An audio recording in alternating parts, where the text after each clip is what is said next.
Hi hello అందరికీ welcome back to our channel news guidance. ఈరోజు మనం తెలుసుకోబోయే విషయం ఏమిటంటే విద్యా దీవెన మరియు వసతి దీవెనకు సంబంధించిన అప్డేట్ అని చెప్పుకోవచ్చండి. అయితే గత ప్రభుత్వంలో విద్యా దీవెన మరియు వసతి దీవెనను ప్రస్తుత కూటమి ప్రభుత్వం అయితే పోస్ట్ మెట్రిక్ స్కాలర్షిప్ అని పేరును మార్చడం అయితే జరిగిందండి.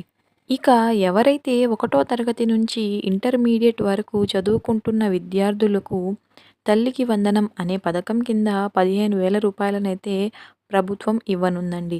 ఇదే విధంగా ఎవరైతే డిగ్రీ నుంచి పీజీ వరకు చదువుకుంటున్న స్టూడెంట్స్ ఉన్నారో వారికి సంబంధించిన అప్డేట్‌ను ఇప్పుడు మనం మన ఈ వీడియోలో తెలుసుకుందామండి. ఇక ఎవరైతే మన ఛానల్‌ని మొదటిసారిగా చూస్తున్నట్లయితే ప్లీజ్ లైక్ చేసి సబ్స్క్రైబ్ చేసుకోండి.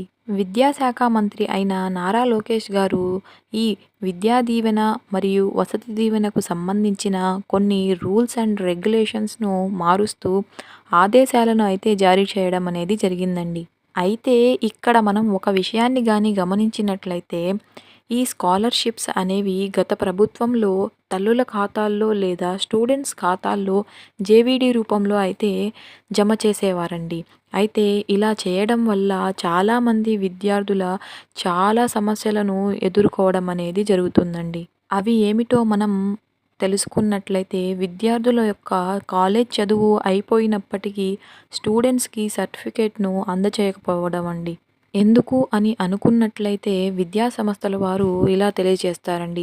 మీ యొక్క ఫీజు రియంబర్స్‌మెంట్ మాకు ఇంకా అందలేదు అనే ఇటువంటి సమస్యలను విద్యార్థులు ఎదుర్కొంటున్నారండి. ఇకపోతే స్టూడెంట్స్ వారి యొక్క చదువు కంప్లీట్ అయిపోయినప్పటికీ ఎటువంటి జాబ్స్‌కు అప్లై చేసుకోకపోవడంతో వారి యొక్క భవిష్యత్తు ముందు అడుగు వేయలేకపోతున్నారండి. అయితే ఇటువంటి సమస్యల వల్ల విద్యార్థుల యొక్క భవిష్యత్తు దెబ్బతినకూడదు అనే ఆలోచనతో మన విద్యాశాఖ మంత్రి అయిన నారా లోకేష్ గారు ఒక మంచి ఆలోచనతో పోస్ట్ మెట్రిక్ స్కాలర్షిప్‌ను తల్లుల ఖాతాల్లో మరియు స్టూడెంట్ ఖాతాల్లోకి కాకుండా డైరెక్ట్‌గా కళాశాలల యొక్క అకౌంట్‌కి వేయనున్నారండి. సో, ఇలా చేయడం వల్ల విద్యార్థులు ఎటువంటి సమస్యలను ఎదుర్కోవాల్సిన అవసరం అయితే లేదండి.